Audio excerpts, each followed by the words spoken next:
Hello, hello. Welcome. Thanks for joining us today. We're excited to have on Patrick Dodds of United Way today talking about affordable housing.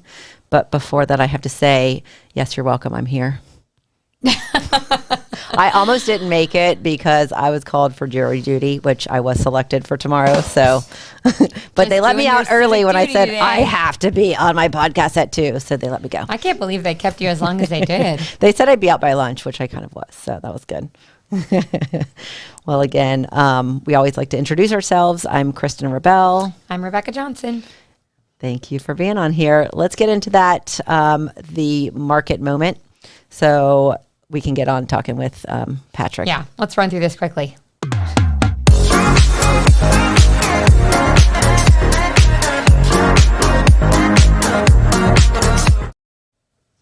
All right, and we're back. Okay, so let's take a quick look at what's happening in North Central Florida's real estate market so we can get on to the bigger topic at hand. So starting, let's start in Ocala today. Starting with Ocala, you have 320 active listings for the month of October so far, with 523 homes that have gone pending and 337 that have closed for the month of October. Then we'll jump up to St. Augustine just to keep it different. 83 currently active listings, and this is just St. Augustine Beach area. 28 pending and 15 closed, staying true to their numbers. A little bit on the lower side, but really not that much different. Then jumping down to Hillsborough in Tampa Bay area, you've got 359 active. I feel like that's on the low side for them. I do too. Which, of course, we know this is the slower time of year, but I want to say that almost feels like half of what it typically would be. Then you've got 726 pending and 463 closed already for the month of October. So I suspect when we get into November and look back for the month and compare it to the previous months, we'll see a slowdown, which again is pretty normal. People are more inclined to buy and sell when kids are out of school or during summertime. I was going to say warmer months, but it's always kind of warm in Florida. Although today was quite chilly. So today is, yes, I did have to go back inside to get a jacket. So, yep, I'm that person. And it was like 59. That's cold. That was cold. That's cold. Yep, it's totally almost cold. Boot weather. And all right, so Gainesville, Alachua County, you've got 111 active with 220 pending and 125 closed for the month of October so far. So I feel like the pending is low for Gainesville. It's kind of low everywhere. You know, like there's you not said, a lot of listings. Right. Like you said, you know, it's a little slower this time. Although, you know, talking with all the realtors in town, it's still going strong. It's not slowed down that much. I think it's just what we've been noticing is longer days on the market. Well, to be fair, less activity. The realtors that we mostly talk with are at the top of the that's pack. true. So they're doing 90% of the work. Yes, so they're the ones who really are working. It's so, true. Yeah. Mm-hmm. All right. All right. Well, there's our numbers. Market. Yep. Market in a nutshell for today. So we can get on to the bigger topic, which involves Mr. Dodds. Yeah. All right. Well, let's welcome on Mr. Dodds, as we call him, El Doddorino. I'm glad to be here. Yeah, I'm honored. All right. Yeah. Thank you. Thanks for coming on. I know this is a passionate subject for you. Yeah. So just tell us a small snippet about yourself, how you started, where you started, and how you got to where you are now. Sure. So I guess we'll jump ahead about 25 years, right? You guys don't need to hear the hospital I was born in. So after law school, came back to Gainesville, and one of the first jobs that I took here in town was with the legal aid, Three Rivers Legal Services, doing street outreach for the homeless community. And, you know, that was something I did for about 2 years. And at the time, it was just me out there, little old me on my bicycle, riding into the camps and meeting folks and seeing what the need was. And it gave me great insight into the community, the providers that were out there, the needs. And I took a step back for a while and I went into private practice, which is how I got to meet you two amazing people, and opened up a law firm that specialized primarily in real estate law and also did some nonprofit work. And, you know, as the years went by, my heart wasn't in it, you know. Karen says hello, by the way. Sorry. Hey, Karen. Hey, Karen. So, yeah, you know, it's time for a change. And it was right before COVID. I decided to close up the firm, go in a different direction, jumped into commercial real estate, which was, hindsight being 2020, not the best time to get into commercial real estate. So that lasted for a couple months, and then the opportunity to get back into this world came up. There's a position at the United Way that it opened up, and for me, this was 10 years in the making. If you'd asked me as a 25-year-old law student what I wanted to be doing, helping individuals who are most vulnerable get into housing, that's at the top of the list. So I just felt really lucky. The opportunity was there, and so I've been doing that for a little over a year now, since July of 2020. Yeah, so like he said, this is how we met, which was when you started your private practice and really got into real estate law. But I think we both knew the writing was on the wall. That was not your passion. This is truly your passion. So we're happy for you that you are at a place that we are small business supporters. There's a program that was created for small businesses to be involved with United Way to give back. So we were already members of this, and so we do believe in United Way. But I think the biggest thing at hand right now, we could talk about homelessness all day long. That is like your number one topic, right? Yeah. But really, we got to talk about affordable housing. To really, and none of us have the answer for it. None of us have, the final say-so of what we can do here in Gainesville, Florida, or United States, or anywhere. Or affordable housing, I think, is going to be a discussion that people are having for many, many years. Because before we were talking earlier, we were talking about how we're now talking about this, but really we're 5-6 years too late. Yeah, right. We joke like, a day late and a dollar short. We're 5 years late and about $5 million short. I know we're more than 5 years. When was that biomass plant put in? Well, I'm glad we're having the discussion now, and I don't think that those two areas of focus are disconnected, far right? from each other. Yeah, affordable exactly. housing is a huge issue as far as getting people into housing, right? Mm-hmm. If we have people on the ground doing amazing work to help folks get off the streets, but we're running into this issue of not having a sufficient amount of affordable options to put them into. But I think it's important at the outset to kind of lay the framework here for this discussion, right? So we're talking about affordable housing. What does that mean? Because that term gets tossed around a lot.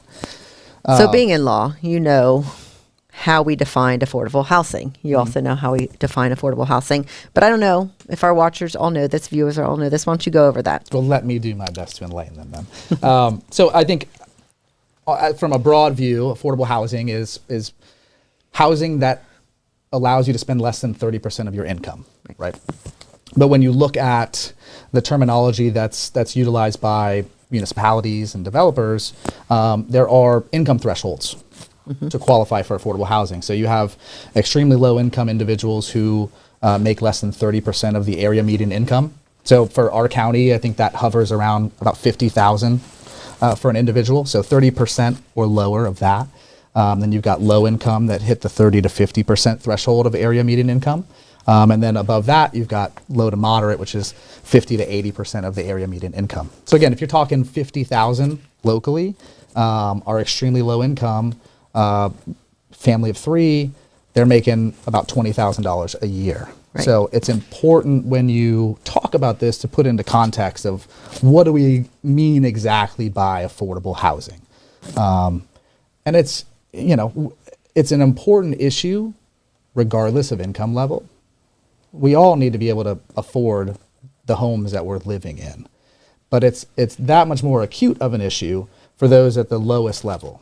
Right. That's where we're seeing the issue as far as inventory shortages, quality of housing, and whatnot. I love how everybody looks at me. So I have an idea. I understand what that means. What I see a lot, and I follow on Facebook, the Gainesville Sun and the city of Gainesville. So I'm always interested when they are posting, like I know there's some projects coming up. And so the city, in an effort to bring in affordable housing, and I'll use quotations actually because everybody's idea is different on what that means. And I've sat in city meetings where they can't even articulate it, to be honest, or fair. And it's usually like a percentage of whatever the rent in that building typically is that one's, I think, 30% lower.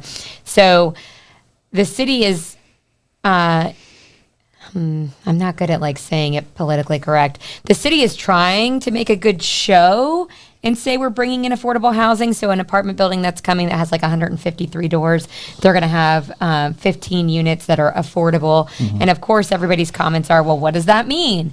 Does that mean it's $900 a month, $650 a month, or is it, it's actually $1,200 a month, which isn't affordable for most? I can tell you that the property management phone rings every day of people looking for something $1,000 or less. And I am, as a property manager, deeply concerned for the city, the residents of the city of Gainesville, because it's becoming completely unaffordable to live here. Now they're not only are they constantly raising GRU rates every time they need money, which is the truth, there have been 5 rate increases that have been approved this year. So for an example, I had people who called me, they said, last year I used this much energy. This year I used this much energy. My bill is 50% more. They're wanting me, the landlord, or the person who works for the landlord, to replace the AC unit. And I'm like, it's not the AC unit. It's your city. It's raising the rates on you. They're like, I can't afford this. And so thankfully I have all these assistance numbers, government assistant numbers, so that they can get help paying a utility bill. A utility bill for, I think one of them was like 800 square feet. It should not be $400 or $500 a month. That's obscene. And they're not doing anything that's, different than they were the year before. That person's keeping it real cold inside, though. Good for them. It's hot outside. I asked her, I was like, what are you keeping it on? They said, I keep it on 72 at night. And when they're gone at work, 78. And I'm like, that's reasonable. I get it. And she was saying it's increased by 50%. 50%, right? well, From the year before year. that they didn't do anything different. That's an issue. It's part of this puzzle, right? That they're trying to work to solve, and that's a piece of it. I think the affordable housing issue is something that's happening everywhere. Right? Yes, we're seeing booming housing prices, massive rent increases, and relative wage stagnation. So when you see those two things, you start to see an increase in the housing cost burden that we're seeing now. I am seeing wages go up, though. I mean, they're not going up in a similar manner, right? So I get it, but I could tell you that we've had to hire, and we had to raise ours substantially, almost double, in order to hire anyone. To hire anybody, which was fine. We did it, but it was literally almost double of what we used to start. Yeah. I'm going to throw out there, Miapa, Latin Cafe, $18 an hour. They couldn't get help. Couldn't get people to work at $18 an hour because people were like, well, I want more.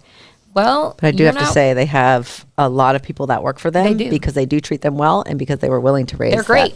We love fun. And I'll be absolutely honest.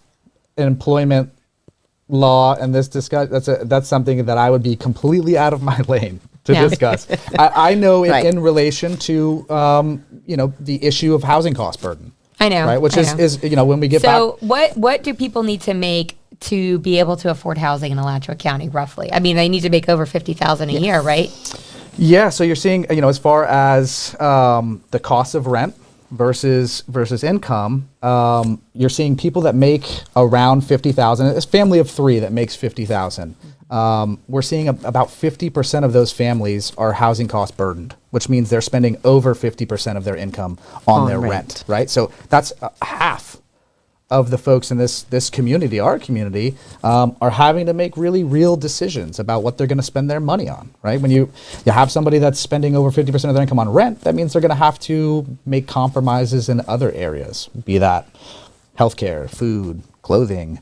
They're limited in the choices they have of areas to live in, right? Because what we see is primarily the lower cost properties that are available are consolidated in certain areas of town. And so they also have to make compromises for school quality, public safety, access to amenities, and transportation. So it's important when we're having this discussion to understand that it's a real issue that exists that we need to be doing something about, increasing the amount of affordable housing we have in our community.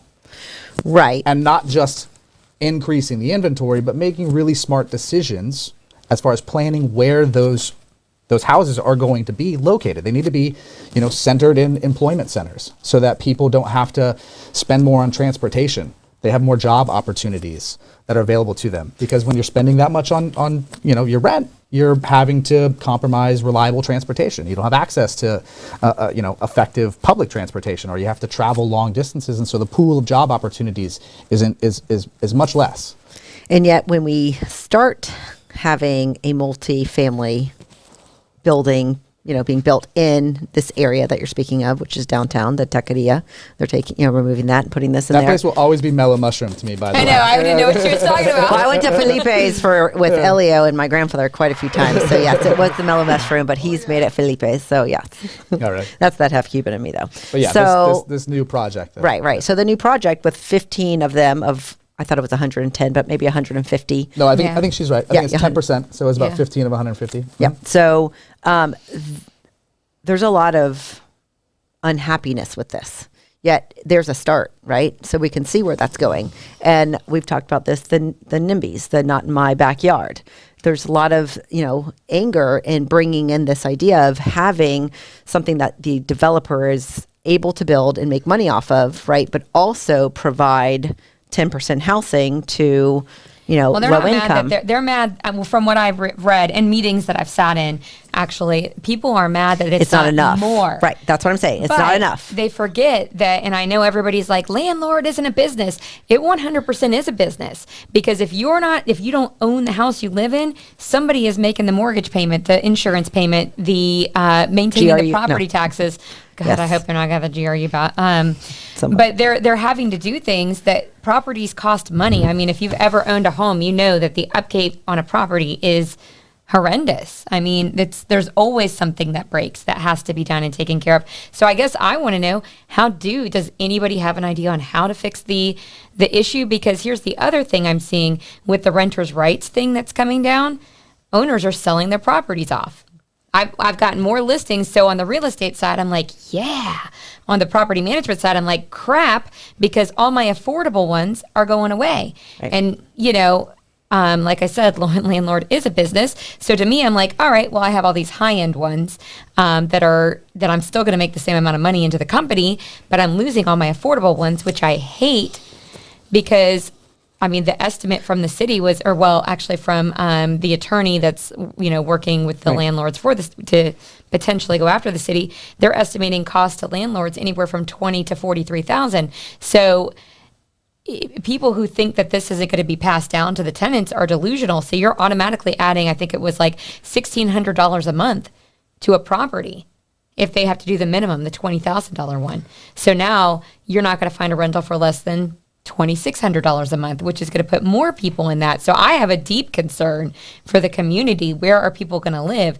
How are they going to live? Because they're not going to be able to afford it. And not only were we losing these listings due to the costs that, or the values of houses, now we're losing them to this, so we don't have rental houses out there anymore. There's a couple of things. And I don't think that there's any solution that's perfect. I know. Right? But they're all kind of a piece of a bigger puzzle too. So we talk about the renters' rights, which I know you and I, the three of us, could argue over for days. But the reality is, when we look at the requirements that the renters' rights ordinance imposes on property owners, a lot of these are required for these properties to meet minimum standards for federal funded and subsidized rentals. Yeah, so they're following the HUD rules, right? When we look at, again, we're not talking about necessarily rentals that are $2,600 a month, but on the lower end, when we're looking at properties that we're going to be putting in extremely low income or low income individuals who may be receiving some kind of subsidy or assistance, they do have to meet a minimum standard. And so a part of the discussion when the city was passing this renters' rights ordinance was looking at those standards, because whether or not those changes are made, we're seeing and we'll continue to see a massive reduction in the amount of affordable housing we have available in our community as a result of the expiration of the subsidized affordable housing time period that the property has to remain affordable housing, and also these minimum standards for habitability. You're seeing properties, they have to be inspected annually by the providers and subsidies that are doing this. So some of these places will be more upgraded than my own personal home because, which I get, but from a landlord, so on the inspection form, you have to have evidence that it's a low flow shower head. Does anybody keep the paperwork other than like somebody who is an engineer? Well, let's also, that? I don't know anybody yet that has had. The city. It just started. Yeah, it just started. So we're not going to see that. I'm just saying. I'm not going to comment on something that hasn't yet had an impact. Right, but we also, it's a huge list that you have to go and, inspect yourself. You don't know about, some of it's the cleanliness. You don't know a lot of the answers. There's answers that only engineers would know or plumbers would know.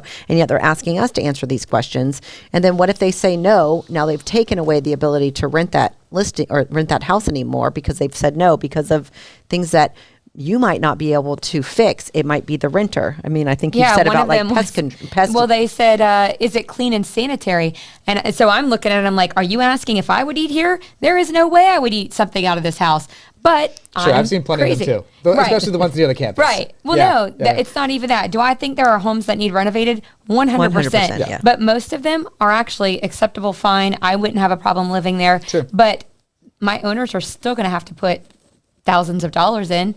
And that's going to be passed on to the tenants. So I'm concerned. They are able to sell the property. Somebody else can come in and see the value in it and either live in it or what are they going to do? But it's eliminating another option. Eliminating those cheaper, maybe more not, because somebody rentals. may come in and buy it and then fix it up and not pass it. It is the choice of the landlord to pass it on. They don't necessarily have to. But we can argue renters' rights till I'm red in the face. Well, let's take a break. We've gone over, and we'll come back to affordable housing. My name is Megan Greenhampton. I represent Team Kristen and Rebecca at Rabell Realty Group. The thing that made Kristen and Rebecca stand out versus other options were that they seemed very supportive and had a very good reputation. I have stepped from behind the scenes in an admin position into feeling confident enough to be a realtor myself. They are brokers that actually support their agents. They are not looking to just further their own name in the business. They actually do pass along leads to other agents. I would recommend Kristen and Rebecca's team to others because they are supportive, accessible, they are empowering, and very positive. I'm very happy here. I've been to 5 other brokerages, and this is by far the most empowered, successful, strong that I have felt.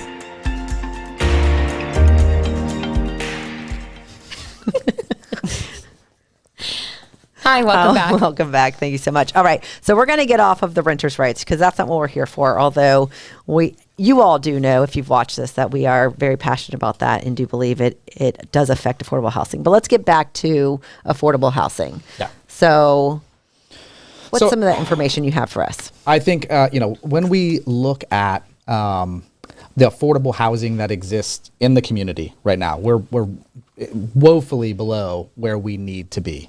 Right now, I think about 20% of our community qualifies as extremely low income, right? They're hitting that 30% of AMI or below, and they're spending over 50% of their income. So let me ask this. Are they the ones already have the vouchers? No. Okay. So if they have a voucher, then they've already got that subsidy that helps to overcome that.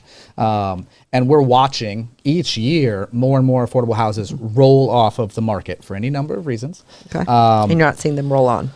No, we're not doing anything right now. So, generally when we think of public housing, right, it's synonymous with like the government building a big project and that's where everybody goes. That doesn't happen anymore now. Affordable housing is a public-private partnership. So private developers come in and they build properties like the one at, Felipe's. Mellow Mushroom. Yeah, thank you. And they put in a percentage of affordable houses. And how are they able to get a lesser rate, or why would they do that? Is because they receive a public subsidy, right? So they get some kind of grant funding. And so it's this public-private partnership that we see. What we're not seeing are properties that are going to be set aside for the extremely low to low income. We're seeing one similar to Felipe's, where the demographic that the affordable housing units are slated for are people making 50 to 80% of AMI. So these are a single person that makes $35,000 to $50,000 a year. And when you keep it at that range too, generally it's left up to the partnership to decide who qualifies. And I think Gainesville Housing Authority partnered in this project. I think they have a wait list of probably close to 4,500 people right now. Yeah. So that's not really hitting the lowest, most vulnerable. And we're seeing more and more of these partnerships, and they're celebrated, and that's all well and good. It's a piece of the puzzle. It's a workforce housing option, but we're not seeing any movement on that low income to extremely low income level.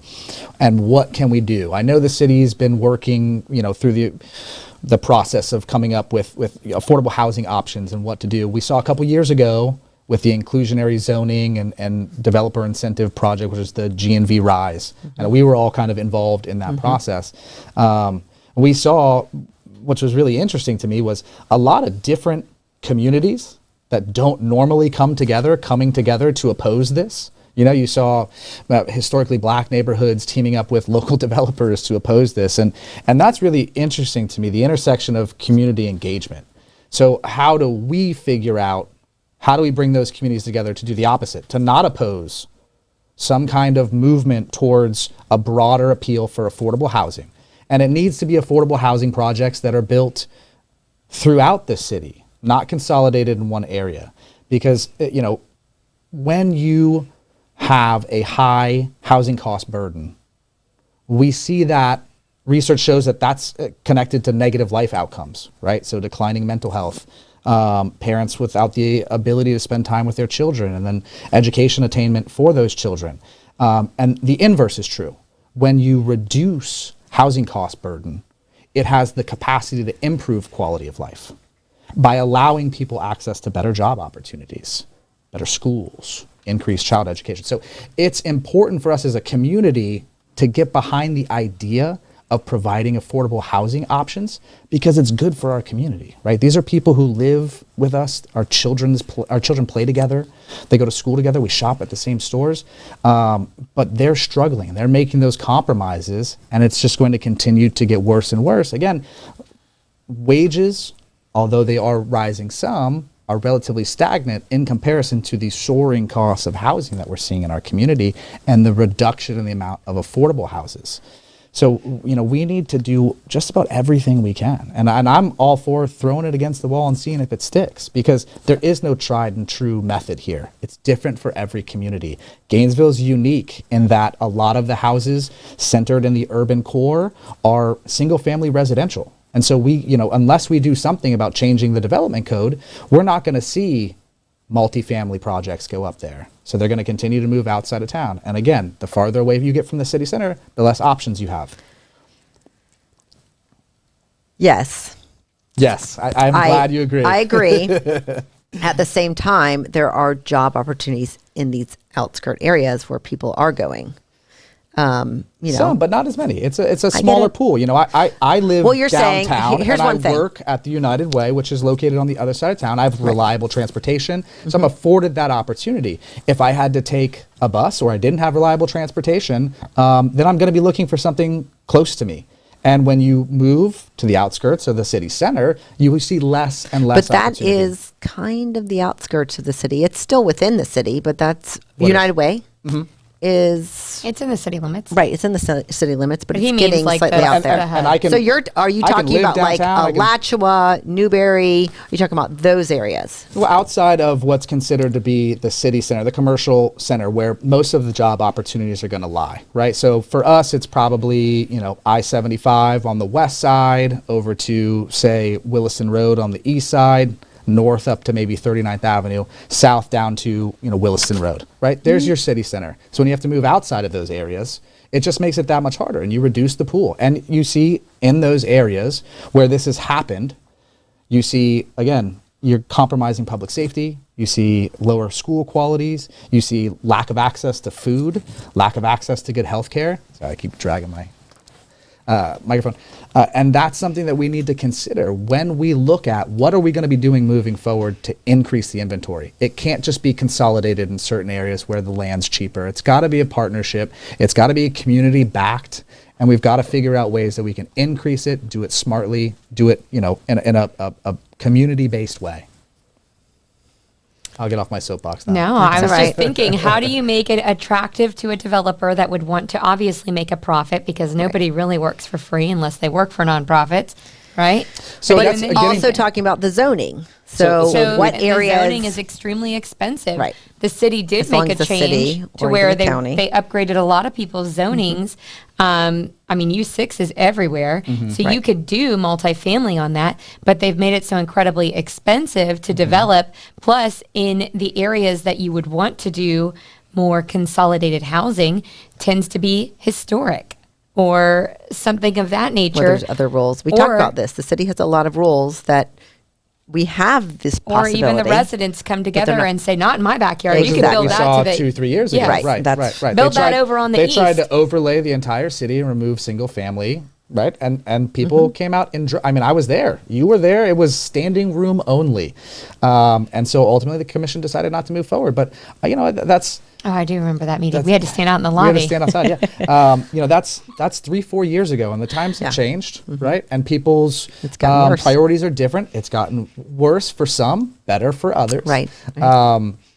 But I think the financial incentive is a big way to overcome that, right? So the state provides certain incentives through the Sadowski Housing Trust Fund, and what we're seeing now is a fund that was originally set up to take a portion of dock stamps or transfer taxes, we call them in the real estate world, and put them and set them aside in a trust fund that would be used solely to incentivize developers and provide a incentive for homeowners to afford more and have homes be more affordable to them, right? So providing SHIP program, the SHIP the program and the sale sale program. I program. love the nautical terminology, which is really It's great. apt, knowing that the state will be underwater in 50 years anyway. But you've got the sale program, which is a very low interest loan provided to developers to build more units that are affordable into their developments. But the Sadowski Fund has repeatedly, by the state of Florida, they've taken funds out that have been set aside for affordable housing and put them into general revenue. Now, the state of Florida is one of only 2 states in the country, it's got a constitutional amendment, requires a balanced budget. And so the Sadowski Fund has been the target of the Florida legislature for the last decade in order to balance the budget. And they've shifted, over $1.5 billion in the last 10 years from the trust fund into general revenue. That's billion with a B. So think of all the different units that could have been built. And that is not only affordable housing units, those are jobs, right? And when you look at the research, when you build more affordable housing units and you build them in more urban areas, it's not just jobs, it's an increase in the local economies, right? You got people who are improving their quality of life, increasing their income, paying more taxes. So overall, this trust fund is actually a benefit to the state of Florida because they see an increased revenue, but they've been shifting those funds, and they just permanently shifted those funds. They reduced the amount that'll come from the dock stamps and go into the trust fund in the last session, which is unfortunate because the local municipalities are using these funds. They're using them completely. No money's going back to the state. But every year we're looking at generally somewhere between 25 to 30% of the actual amount that should be in the trust fund being sent down to local municipalities. Here locally, it's 30-40% cut across the board for SHIP and sale. And that's a big issue because when the counties and the cities don't have the money to incentivize developers, they don't do it. They just recently, we've got a great program here at the University of Florida, the Schimberg School, just recently did a study that showed that because we don't provide enough through the SHIP and sale program, cities and counties are having to look for other revenue sources, which blows my mind. There's enough money there if the legislator would just keep it there. So I think that's an issue that we need to, get people out there, call your local legislator, tell them you don't want them to shift the money away from the Sadowski Fund. Fund it completely so that we can continue to incentivize developers to build new affordable housing units. But yeah, money talks, right? Right. Ultimately. That's the truth. Ultimately, I don't know any developers that don't want to make money, Right. so I'm just, That's why they're developers. you don't generally hit And to them be with fair, the the community headache- feel. It's the headache of managing, a construction project and dealing with the city and all the stuff that goes along with it. The rule and I get it. I would regulations. want to profit too. You're basically committing to a year to 18 months without making any money. So you do deserve a profit at the end, I and think. the so. money's there to provide and offset those costs. It's just it's something that unfortunately we don't take full advantage of in the state of Florida. I mean, we rank 45th out of the country in affordable housing units that are available. 45th. It's unbelievable. So can I use an example really Sure. quick? I knew somebody that looked at some land. It was kind of just past, it was off of, I guess, kind of on the east side. Anyways, but I don't want to get too specific because I think it's still for sale. And went in to talk to the city about doing 40 affordable housing under 200,000, brand new construction, 3-bedroom, 2-bathroom, as much niceties as they could, maybe not granite, but nice Formica, no carpet, that kind of thing. Was trying to make the numbers work. And here's the roadblock they ran into. The city has some rule about trees. They wanted $250,000 to remove, for the developer to be allowed to remove the trees, to plant them elsewhere, which blew the project totally out of budget to where they were like, screw it, I'm not going to hassle with it. And they went and bought something in town, renovated it, took the rents from $600 a month to $1,400 a month. But I'm a tree hugger by nature, so I support keeping the trees if possible. When they build, they do plant new trees. And this is something that I think, when they ultimately come up with a more comprehensive plan for attacking affordable housing, which I know they work on regularly, offsetting some of those costs, right, by increasing affordable units or reducing the price, offsetting some of those costs, I think is a part of it, right? Ultimately, they've got to grease the wheels. Because if cost prohibitive to build, it's just not going to get built. And we're way past the point of negotiating, right? We need these things. So we need to come to the table and understand that there has to be some give and take. And I think we can figure out how to offset some of those costs. Yeah, well, that's the thing is coming up with, but not the trees. Removing this he was prohibitive. Like, I'll give you $50,000, and you can go plant $50,000 worth of trees wherever it is that they plant them, which is what they say they do. Who knows? But it's at what point are you like, okay, we really need affordable housing.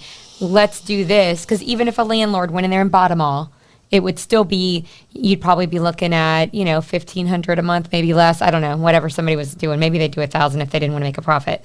But it's where does it end? If somebody wants to do it, they get roadblocked by local government. I think that's the problem that we've come into many times. Well, it goes both ways. If government oversight, government regulation is there for a reason, right? If left totally unregulated, I'm not sure I'd want to live in a place. We'd all have Chinese drywall, But I get things it. Wouldn't be the code. Yes. In this case, they can't see the forest for the trees. An literally. apt pun, literally, right? Yes, that's a great and one. that's one situation, and it's unfortunate that that's the case, but those things do exist for a reason. There's a lot of small things that can be done. They're talking about increasing the amount of accessory dwelling units, right? Allowing ADUs. They did do that. It's a small piece of a bigger puzzle that is going to help some, but it's not going to solve the problem. The problem is really looking at it on a broad scale and understanding we need to change the way we perceive affordable housing and talk about affordable housing. When we talk about the new development at Felipe's, is that really affordable housing? In one way, it's a piece, it's workforce, but it's not getting us any closer to solving the problem that's really there, that's going to become so much worse. These are people that are potentially facing homelessness. So look at it on a larger scale as a community issue. We want to try and end homelessness in our community. And this is a piece of it. It's not only taking the folks who are currently out there and experiencing homelessness and getting them into housing, it's making sure that people who are experiencing housing instability don't completely lose their housing and fall back. So I want to ask you, because I think we could go on with this topic forever and ever and ever, and either never believe each other's side or come together with. Are we not on the same something side? Yes, we are. I think we all agree that the Something has renters' to be rights is done. going to create more homelessness. That's what I am afraid of, truthfully. But we all agree that something has to be done, right? Yeah. So then you go to look at other communities that have successfully brought in this idea. Are there any that because I know that you've been researching other areas, whether other states or other, cities or communities. What are some that you've seen work? Well, inclusionary zoning is something that I think, ultimately, NIMBYs aside, we need to see happen here. Again, Gainesville is unique in that a lot of its urban core is zoned single family. And as much as I love the charm of Gainesville, it's more important for me that we have a sufficient amount of housing to keep our community housed, right? You know, I come from the understanding that housing is a human right. Everybody should have access to safe and stable housing, and not just any housing, safe and stable housing. Housing that's good for them, that's healthy for them, that improves their life. So for me, you know, I'll give up the charm of one of our old neighborhoods if it means that our community is going to... Historic board's coming from you. My ears are ringing. It's more important that we're able to provide housing for our community members, because that builds community more than anything else. You know what I mean? The people that I'm working with, you know, it doesn't impact them if there's a historic neighborhood here. And having the Felipe's development and workforce housing, that's good for the community. It brings in, even you know, if it's not enough. Yeah, right? we're trying to, you know, Mm-hmm. Gainesville's trying to grow. We need to bring in workers and companies that they want to know that there's housing available for their employees. So that's important, but it's not as important to me as kind of understanding as a community. We've got to change the way we see Gainesville and what the needs are. So, you know, the more inclusionary zoning is a big piece of it, but it's got to be equitable, right? It can't just be consolidated on one side of town. We can look at increasing the incentives to developers so that we're including not just workforce housing. It's extremely low. You know, if you look in, I don't have any here in the States, but in British Columbia, they've got incredible affordable housing rules where they build these you know, units with multi-million-dollar penthouses and extremely low units in the same building. And they provide an incredible incentive to the developer. And what you see happening is you see people who, again, are you know, for a myriad of reasons, currently experiencing, you know, a level of poverty, and people who don't experience it at all, right? They make enough to be able to afford all the things they need. Growing up in the same building, in the same neighborhood, taking the same elevator up and down the building, their kids go to the same school. And that's an incredible thing because it creates a diverse neighborhood. And that's the most important thing. If Gainesville really wants to grow, it's got to be done equitably. So building units that include a wide array of you know, individuals from different backgrounds, both on an economic level, cultural level, I think is really important. And I think the city wants to do that. There's just, you know, there's some barriers that they've got to overcome. And, you know, for better, for worse, we're a very active community, right? This is a place, you know, this is, you know, we get out and get the word out. There's a protest a day. Yeah, and that's great. You know, I love to see that. Even on hot days. Yeah. Every day there's a protest. Yeah. All right. Well, we could continue this, but we have gone well over. So we want to thank you, Patrick, for your voice over here. I'm your passion. So happy to see you both again. Yes. We're happy to see you too. Yeah. It's been a long time with COVID. Too long. Too long. Yeah. So maybe we'll bring you back, you know, and talk about it more, or another subject you're very, very passionate about, because I know there's many. So we want to thank Patrick. I don't know if there are any questions or people were just watching with their mouth agape, listening with their mouth agape. All right. Well, thank you everyone for coming on. We're going to go through our normal ending slides. So we'll see you next week, hopefully. And if you have any questions about this, please, you know, write us on Facebook or on YouTube, and we'll be happy to answer you. All right. If you have a property outside of the city limits of Gainesville, no, I'm just joking. We'll take you even inside the city limits. We would be delighted to manage it for you and take care of all of the things that go with that. You can reach us at 352-213-6410. All right. And if you're looking to get into real estate or change your real estate career or just talk about real estate, email us at join@buysellrebell, and we'll be happy, or sellrebell.com, and we'll be happy to get you on our schedule. And if you're looking to get social or see what's going on at Rabell Realty Group, feel free to follow us at Facebook, Instagram, TikTok, LinkedIn, and YouTube. Like and subscribe. You can join us on YouTube or Facebook Live for these podcasts, and you can watch afterwards, as well as all of our great videos with our properties. Did you know Rabell Realty Group has a blog? We do, and you'll find it at buysellrebell.com/blog. And Patrick might write one for us about affordable housing. I'm there. All right. We also want to thank the Fiesta Media, Elio, for putting this on for us. If you want to get into podcasting, you can contact him at 352-327-5089. But we always tell you, come on for our 30-minute or 45 minutes and, try it out and see if you like it. And then you can call him. Thank you. Thank you, everyone, for coming on. Again, thank you, Fiesta Media. Thank you, Patrick, and the United Way. Thanks, y'all. All right.